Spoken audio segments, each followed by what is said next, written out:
wabarakatuh. Alhamdulillah wassalatu wassalamu ala Rasulillah wa la haula wa la quwwata illa billah. Allahumma inna nas'aluka ilman nafi'an wa rizqan tayyiban wa amalan mutaqabbala. Allahumma inna nas'aluka imanan la yartad wa na'iman la yanfad wa murafaqata nabiyyika fi jannati khuldin. Jamaah Masjid Al-Ittihad yang kami banggakan dan kami cintai karena Allah Subhanahu wa taala, kita masih di bab al-miyah, ya, bab al-miyah tentang air. Ya, air. Kita sudah di hadis ke-12 dari kitab Bulughul Maram fi atau min adillatil ahkam karya Syekh Ibnu Hajar Al-Asqalani rahimahullah. Hadis ke-12, wa an Abi Hurairah radhiyallahu taala anhu qala, dan dari Abu Hurairah radhiyallahu taala anhu ia berkata, qala Rasulullah sallallahu alaihi wasallam, Rasulullah sallallahu alaihi wasallam bersabda, idza waqa'ad dubabu, apabila lalat, waqa'a terjatuh atau masuk, fi syarabi ahadikum pada minuman salah seorang di antara kalian, fal yagmishu, maka hendaklah ditenggelamkan, tsummal yanzi'hu, kemudian diangkat kembali setelah ditenggelamkan ke dalam minuman tersebut. Fa inna fi ahadi janahaihi da'an, karena di salah satu sayapnya ada penyakit, wa fil akhar syifaan, dan di sayap satunya lagi ada obat atau penawar. Akhrajahul Bukhari wa Abu Daud wa zada wa innahu yattaqi bi janahihi alladhi fidda. Ya, kalau riwayat Abu Daud ada tambahan lafaz, ada tambahan keterangan. Kenapa? Supaya kita berhati-hati. Ya, bisa jadi kalau tidak dicelupkan nanti penawarnya itu tidak bekerja karena belum terkena air, ya. Wa innahu yattaqi bi janahihi alladhi fihi da. Jadi dikhawatirkan kalau enggak dicelupkan, yang kena air yang kita minum itu baru yang ada racunnya saja. Seperti itu. Atau penyakit, ya. Kata-kata da itu penyakit. Jadi orang kena penyakit enggak langsung mati, ya.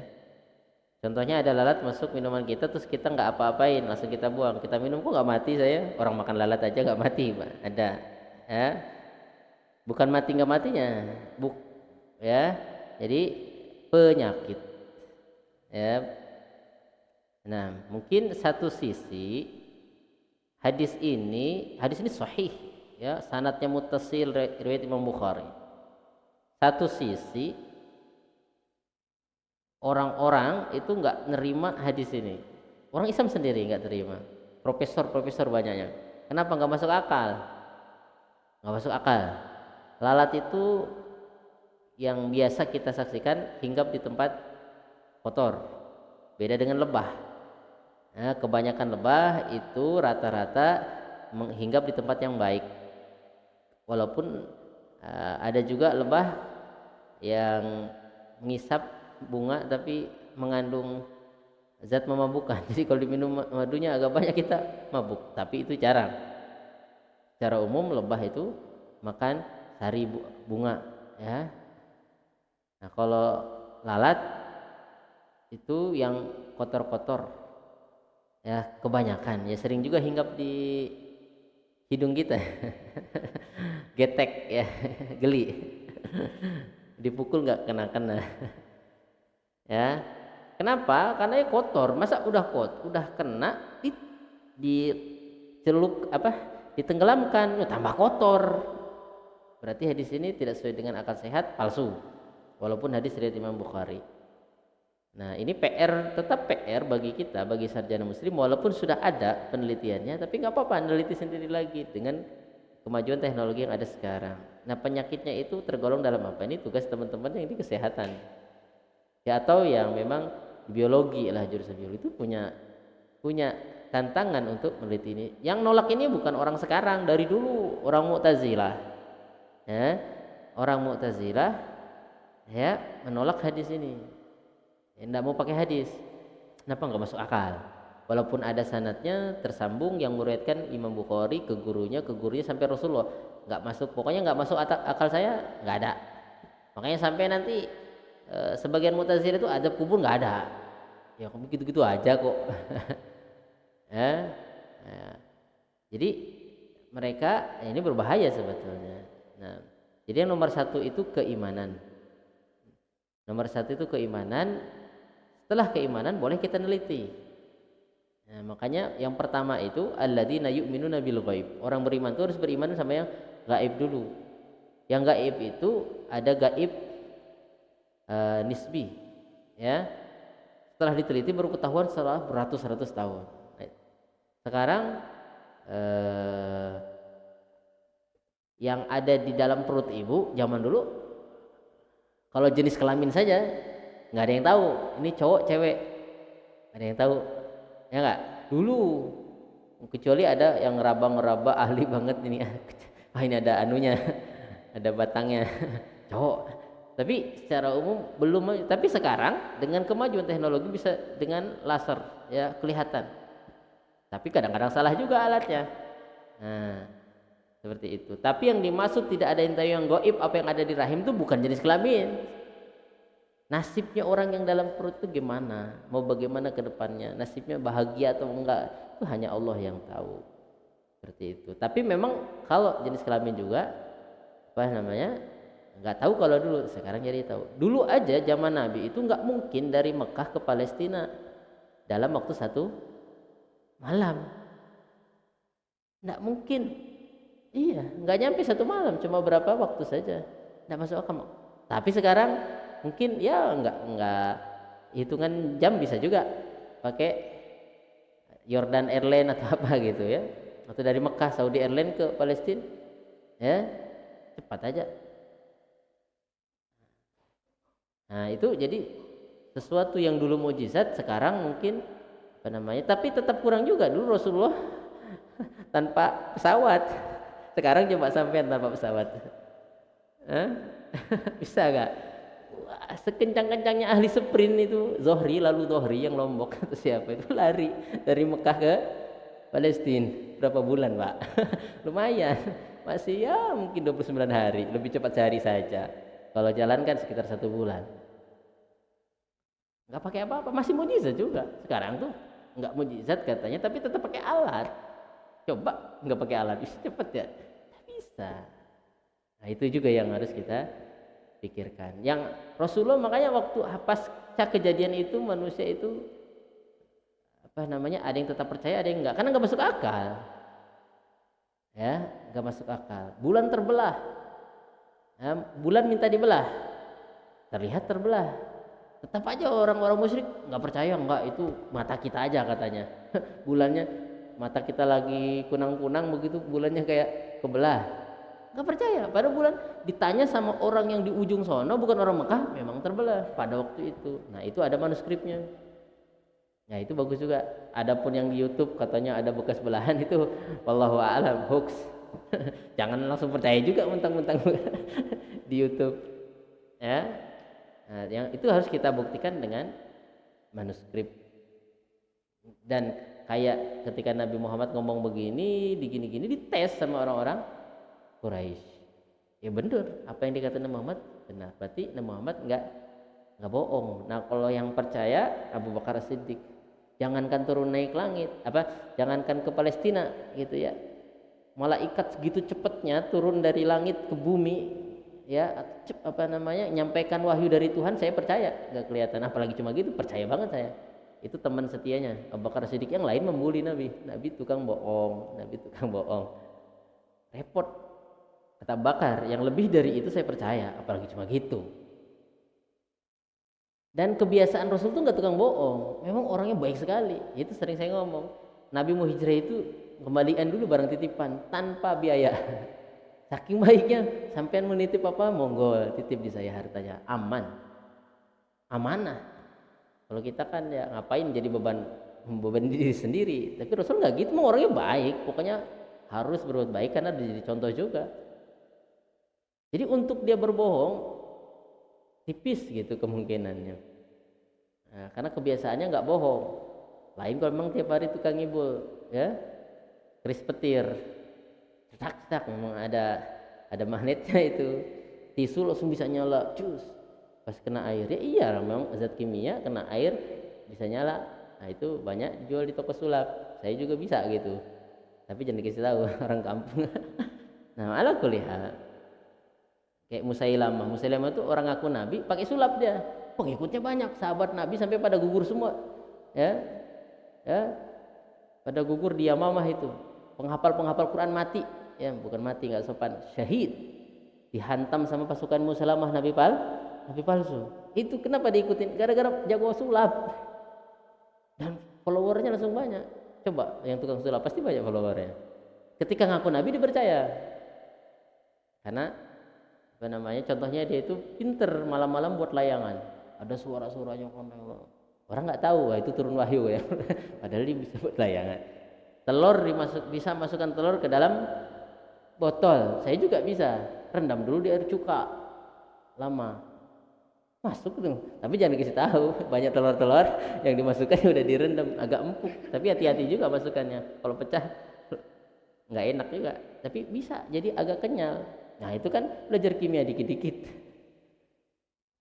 Nah itu seperti itu.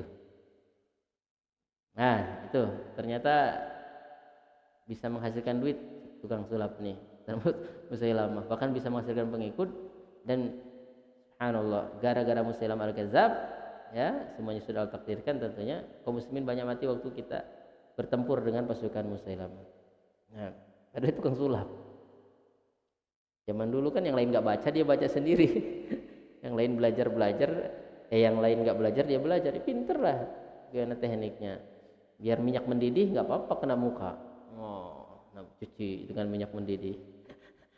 Ya, yang lain nggak baca, dia baca atau belajar lah. Pernah terjadi di zaman Syekhul Islam seperti itu. Bisa masuk ke dalam api, nggak terbakar. Wah, orang udah tahu semua ini wali, karomah. Kata Syekhul Islam, gosok dulu badannya, ya, dengan cuka, karena dia udah olesin minyak katak. Minyak yang itu dia tahu kimia, diolesin semua badan, masuk api nggak apa-apa. Ada caranya. Nah, bagus juga kalau kita belajar bisa cari duit. Ya, itu terjadi dan followernya banyak. Ya, dia bilang sakti, padahal pakai alat khusus, badan diolesin masuk api nggak apa-apa. Kata Syekhul Islam. Nah, ulama juga harus tahu. Bukan nih pasti ada setannya, belum tentu. Ini pakai teknik, pakai jin, bisa jadi cuma belajar dari jun, bukan pakai jin. Dia tahu ada alatnya. Itu kata Syekhul Islam, ya mandi dulu tapi pakai cuka. Berani nggak? Depan supaya hilang zat yang di badannya. Nah sama tadi ya, minyak goreng kalau dicampur cuka nggak panas setengahnya. Bisa pak guru, bisa praktek. Hati-hati tapi itu salah. Lonyot kabeh. Baik, barakallahu fikum. Nah, itu ya. Ini mukjizat. Hadis ini termasuk hadis mukjizat. Tetapi tetap kita punya PR. Adik-adik biologi, kesehatan yang ahli dunia buat vaksin atau apa segala gitulah, yang telitilah. Kuatkan lagi jurnalnya, makin banyak yang neliti. Ya memang kalau kita neliti nggak boleh punya perasaan betul duluan. Nggak apa-apa punya perasaan betul duluan, karena kita harus yakin ini betul. Kan katanya harus dikosongkan dulu, netral dulu. Nggak apa-apa juga punya. Kalau ini kan kita lagi meneliti hadis. Nah, orang kafir nggak beriman ya wajar. Nabi Muhammad yang jelas jujur aja dibilang pembohong. Nggak ada yang namanya Mekah itu, nggak ada yang namanya Muhammad tuh nggak ada. Nabi Muhammad itu disebut di manuskrip kuno sebelum Nabi Muhammad lahir. Nggak mungkin. Quran ini baru muncul kemarin. Enggak. Ada yang meragukan Muhammad tuh nggak ada katanya. Itu buatan Bani Umayyah. Ya manuskrip sebelum Nabi Muhammad berbicara tentang nasabnya Nabi Muhammad. Sampai bukan cuma manuskrip Islam, manuskrip Bani Ismail. Ya itu sudah ma'ruf. Nah itu kita juga perlu ahli filologi, nah untuk membuktikan bahwa apa yang dibawa oleh Nabi Muhammad dan Islam itu benar. Nah jadi hadis mukjizat. Nah, ini kenapa ini muncul di sini di kitab pembahasan tentang air. Nah, berarti lalat dan sejenis lalat itu enggak najis. Jadi airnya mustakmal lalat. Airnya tetap suci. Kalau enggak suci boleh diminum. Kalau seandainya lalat najis kena minuman kita dikuak, ya enggak? Berarti lalat tidak najis. Air yang kena lalat aman. Ya, air minum aja aman, masih bisa diminum. Nah, itu. Jadi binatang yang darahnya atau binatang yang nggak punya darah, ya, lalat dan sejenisnya enggak najis. Jadi mala nafsalahu sailah. Ya, jadi yang darahnya enggak cair gitu, enggak ngalir. Apa namanya? Lalat. Ya dipukul ada darahnya juga kan? Darah dikit gitu. Kalau lalat besar darahnya lumayan juga, tapi kan bukan darah kayak kita gitu. Itu enggak najis. Binatang yang darahnya begitu, mala nafsalahu sailah, itu kaidahnya itu enggak najis. Darahnya enggak najis. Nah, binatangnya juga enggak najis kalau kecil seperti itu. Nah, ini kenapa? Karena airnya masih boleh diminum, bahkan suruh dimasukkan. Seperti itu. Ya, kena minuman yang cair aja nggak apa-apa, apalagi cuma kena donat. Ada lalat hinggap di donat kita. Wah, najis. Ya kecuali kita mungkin tahu di sebelah donat itu ada donat asli. Ada kotoran manusia lah, akramakumullah. Sini ada donat baru dibuat. Ini lalat, kita tahu lalatnya baru hinggap di sini, pindah ke sini. Jelas membawa. Tapi kata para ulama secara asal ya berarti nggak najis, kecuali jelas kita ngelihat ada bendanya, itu beda lagi. Dia masih bawa kuning-kuning nempel sini. Tapi kan kalau sekedar hinggap kecil ya nggak apa, kepadat, kecair. Ya karena hukum umum secara asal memang suci tadi. Ya kita kan taunya lalat tuh begitu. Pas masuk ke air, ini kira-kira lalat tadi dari mana ya nggak tahu juga. Selama tidak jelas bahwa najisnya, ya nggak apa-apa, udah masih suci, aman. Apalagi kalau cuma kena baju, ya susah dihindari. Orang lalat masuk ke apa, sukanya dia apa ya, di sini geli ya. Tentang lalat ini aneh. Kalau di Arab Saudi, di Madinah ya, kita kuliah di sana, itu tidur di masjid lalat, malam-malam lalatnya masih hidup. Kita kan kayaknya kalau di Indonesia lalat itu malam tidur bobok udah capek. Ini enggak, malam masih. Kayaknya kayak orang Arab juga sama. Orang Arab tuh kalau siang tidur, toko buku itu buka bisa sah. Jadi kalau pagi itu orang lari pagi jarang, toko-toko makanan jarang, bukanya siang. Kenapa? Panas. Tapi terbawa di musim dingin juga gitu, sama aja. Nanti kalau di bulan Ramadan ya, Bapak ke Mekah atau ke Madinah, tuh cewek-cewek di mall masih banyak jam 1 malam. Jam 2. Iya, ya kenapa? Berubah kehidupannya di malam. Rasul mau sebetulnya ajaran Islam nggak gitu. Rasul mau merubah kebiasaan orang Arab. Ya karena cuaca menyuruh gitu. Jadi kalau bisa tidur cepat, kalau nggak ada perlunya. Kalau cuma shopping-shopping ojo, ya makruh, bukan haram. Tapi tetap jadi kebiasaan. Walaupun udah Islam juga. Ya gimana lagi? Kalau nggak buka malam nggak dapat cuan. Siang panas. Maksudnya nggak maksimal. Jadi jam 1, jam 2 itu biasa. Mau cowok mau cewek anak kecil masih keliaran. Karena pas siangnya panas. Jadi alam ini membuat watak kita sama seperti itu. Kayak orang Jepang jalan jarang yang santai. Rata-rata agak begitu. Kenapa? Dingin. Kalau begini-begini santai aja. Dingin masa begini? Dingin yuk. Wah, coba lihat orang Jepang. Ayo. Baik.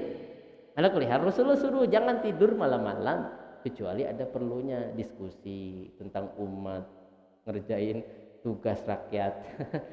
Ya, ronda, ya jangan tidur memang. Ya enggak apa-apa. Kalau ada perlunya. Ya, bergadang jangan bergadang. Itu betul. Rasul melarang bergadang. Perintah Rasul tidur habis Isya. Ya, lebih cepat tidur lebih bagus karena nanti malam mau bangun. Nah, jadi itu inti hadisnya. Kenapa hadis ini muncul di sini? Hadis ini banyak ditolak sama orang-orang Mu'tazilah zaman dulu dan orang-orang sekarang masih nggak percaya.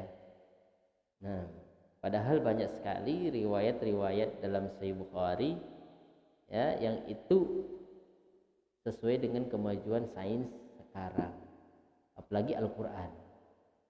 Belum bisa dipatahkan sampai sekarang, mungkin akan bisa tapi sepertinya memang itu maknanya, salah satu maknanya. Contohnya ada satu kejadian yang luar biasa dalam sejarah tentang perang Romawi sama Persia. Ada suratnya sampai dalam Al-Quran. Surat apa? Romawi. Ar-Rum. Gulibatir Rum fi adnal ardi wa hum min ba'di ghalabihim sayaglibun fi bid'is sinin. Romawi dikalahkan. Ya. Jadi para peneliti, makanya tahu sejarah juga kita. Jadi para peneliti mengatakan ketika Romawi dihajar sama Persia itu kayaknya udah nggak mungkin. Udah tepar lah, udah tinggal dikit lah pasukannya, rajanya.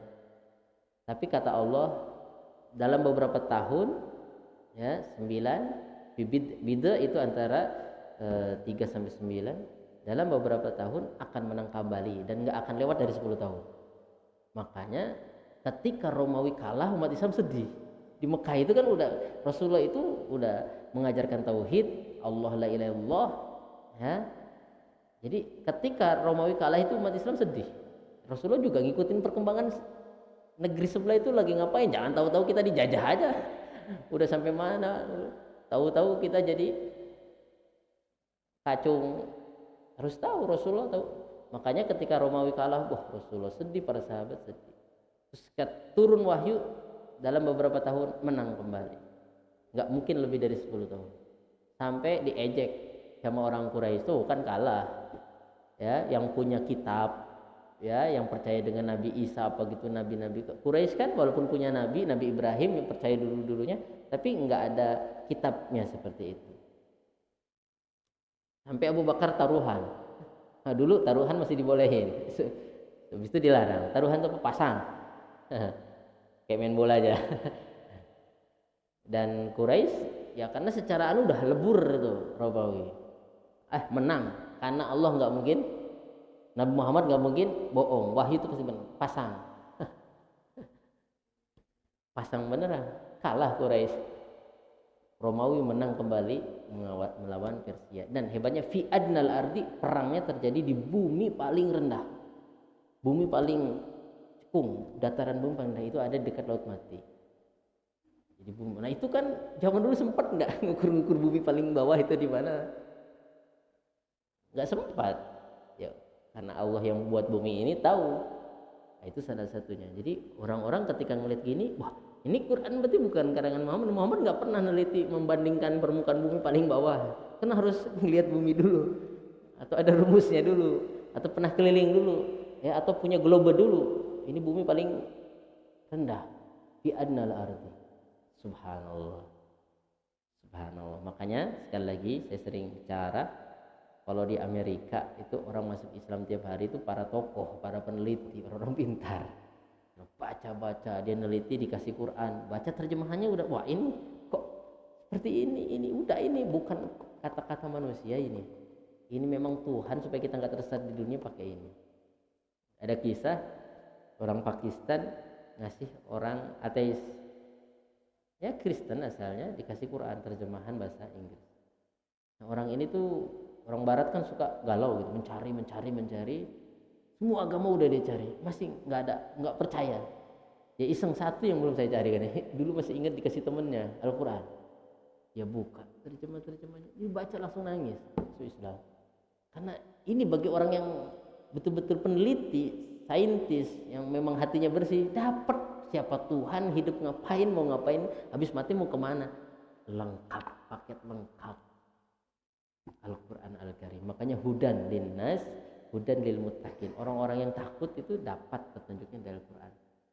Nah, ya jadi hadis ini faidahnya itu tadi, jadi airnya nggak najis karena dia nggak punya darah mengalir, ya darahnya itu tidak beku gitu ya, bukan beku ya, apa ya istilahnya, Pokoknya kalau dalam fikih mala nafsalahu sailah, yang nggak punya darah ngalir. Kayak kita kan ngalir. Nah, makanya darah manusia najis menurut jumhur ulama. Nah, sebagian ulama tidak najis darah manusia kecuali darah haid sama darah nifas, itu najis. Kenapa? Karena para sahabat ketika perang badannya luka-luka, pedangnya juga ada darahnya, tetap sholat. Kalau najis berarti nggak boleh untuk sholat. Tapi dijawab kata para ulama, itu sudah dielap, sudah dielap, betul-betul bersihkan. Tapi namanya juga darurat, gimana lagi perang, nggak sempat cuci baju, ya udah sholat dalam keadaan ada darahnya. Bahkan Rasulullah kita perang Uhud kan berdarah, ya nggak? Ya, nah, seperti itu. Ala kulli hal itu khilaf. Nah, tapi kalau darah yang sedikit jelas ulama sepakat dimaafkan. Jerawat, kita lagi sholat, cetak darah, ya nggak? Ya nggak? Ada darahnya. Jerawat apalagi, koreng gitu apa. Kalau dikit, ya apalagi nggak sengaja, itu tidak najis atau dimaafkan, istilahnya ma'fun. Baik, kemudian hadis ke-13, biar cepat banyak selesai ini hadis kitab tentang air. Kita di sini oh iya, tentang lalat. Allah itu menyebut Al-Quran, di alam Al-Quran tentang lalat. Ya Yuhannas duriba masalun fastami'ulah. Ya, wahai manusia, diberikan perumpamaan bagi kalian, dengarkan. Innalladzina tad'una min dunillah lay yakhluqu dzubaban law ijtama'ulah. Sesungguhnya sesungguhnya makhluk-makhluk, ya, patung-patung, sesembahan, dewa-dewa apa gitu, yang kalian berdoa minta sama dia itu, ya, lan yakhluqu dzubaban, ya, mereka itu enggak mungkin bisa ciptakan lalat, walau ijtama'u lahu, walaupun mereka berkumpul semuanya enggak bisa buat lalat, paling bisa buat robot lalat. Ya enggak, robot jaga hotel. Jepang tuh udah jago, satu hotel semuanya robot, masuk, bayar, cebok, yang datang ke kamar bersihin robot semua. Itu Jepang udah begitu. Jepang mah. Sampai dia itu mau buat kalau Jepang itu apa, tangga untuk ke atas itu tangga, nggak usah pakai pesawat lagi. Jadi lift memang orang yang punya semangat luar biasa.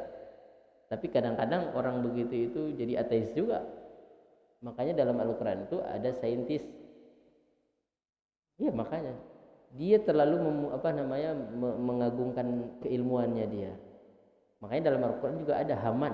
Haman itu jago buat bangunan. Itu pimpinan proyeknya zaman Firaun. Menteri Pembangunan, bukan. Intinya yang bangun-bangun lah itu Haman, karena jago, dia bisa rumusnya. Kalau segini nggak rebah, kalau segini rebah, kalau gini kena tuh kan insinyur itu kan. Haman itu orang-orangnya otaknya jalan, nggak percaya sama Tuhan. Banyak juga begitu di barat. Itu ujian. Jadi pinter bisa ateis, bodoh juga bisa dibodohin sama yang pinter justru. Nanti malam-malam ada kelap-kelip, padahal lampu aja ditaruh di coba bapak-bapak taruh senter di atas pohon di tengah hutan, coba bisa gitu. Ada uok, padahal senter sampai belum lagi goyang-goyang pakai senar, udah kelihatan goyang-goyang. Naik pada senter di tengah hutan. Ya, YouTuber. Nah, ala kuliah. Jadi kepintaran nggak menjamin, karena iblis juga pintar. Haman itu pintar, Korun juga pintar, nggak menjamin beriman ternyata. Subhanallah. Ya, Islam nggak mengharapkan bodoh, nggak memerintahkan manusia kufur. Tapi Islam harus pintar tapi beriman. Karena harusnya berilmu itu, makin berilmu makin beriman, begitu loh. Makanya satu paket, yarfa'illahu ladina amanu walladina utul ilma darajat. Allah akan angkat derajat orang beriman dan berilmu beberapa derajat. Ya kalau nggak punya tekniknya, nggak punya ilmunya, nggak punya pengalamannya, ya kalah terus, lewat terus. Ya, dulu pas kaum muslimin jihad mau menaklukkan membuka kota Afghanistan kalau nggak salah daerah sana itu. Jadi jin pasukannya sedikit, musuh banyak, tapi kan padang pasir. Ya pakai pikiran gimana supaya seolah-olah dia banyak, dibagi dua. Pasukan belakang tugasnya ngambur-ngamburin debu banyak-banyak. Jadi pasukan depan lari, belakang mainan debu. Yang depan, wah itu banyak banget debunya sampai segitu. Jadi suruh mencar semua debu, wah takut. Akhirnya di sana takut, nyerah. Dikira pasukannya banyak. Subhanallah, hebat kan? Modal mainan debu, dikira pasukan banyak, kan kalau udah banyak debunya banyak. Nah itu juga perlu ilmu, perlu keahlian. Khalid bin Walid ketika menghadapi Romawi, pasukan kalau gini-gini terus bahaya, diputar sama dia, pasukan kanan pindah ke kiri, pasukan kiri pindah ke kanan. Pas ngeliat tuh orang baru, berarti datang apa, peleton baru ini, datang bantuan baru, mukanya beda, bukan si Ujang lagi nih, si Dede. Wah, ada tulisannya Dede contohnya. Yaitu memanfaatkan yang ada aja, yang lain, yang sebelah sana juga sama, ih orang baru, padahal itu aja, cuma di rolling aja, sip-sipan gitu.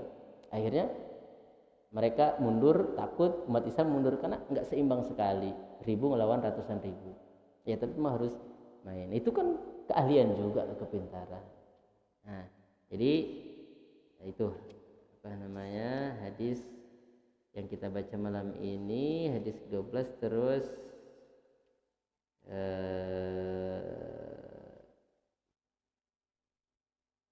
ini ada satu hadis lagi, hadis ke-13 belum dibaca ya, kita lanjutkan di malam Kamis. Jadi lalat nggak najis karena nggak punya darah mengalir. Nah, baik, kita cukupkan sampai sini hadis malam Kamis, cuplikan ya biar penasaran. Hadis untuk malam Kamis tentang apa, binatang yang diambil bagian tubuhnya dalam keadaan hidup itu seperti bangkai. Contohnya embek, kita potong kupingnya, kita jual, cuma karena kupingnya bagus ya, karena kebiasaan orang Arab begitu, motong bagian binatangnya dalam keadaan hidup nanti dimakan, dijual. Bagian belakang kambing atau punuknya, kalau punuknya panjang dikeret, dipotong punuknya, jadi dijual atau dimakan. Nah itu boleh enggak? Nah kita malam Kamis kita lanjutkan. Subhanakallahumma bihamdika asyhadu an la ilaha illa anta astaghfiruka wa atubu ilaika. Wassalamualaikum warahmatullahi wabarakatuh.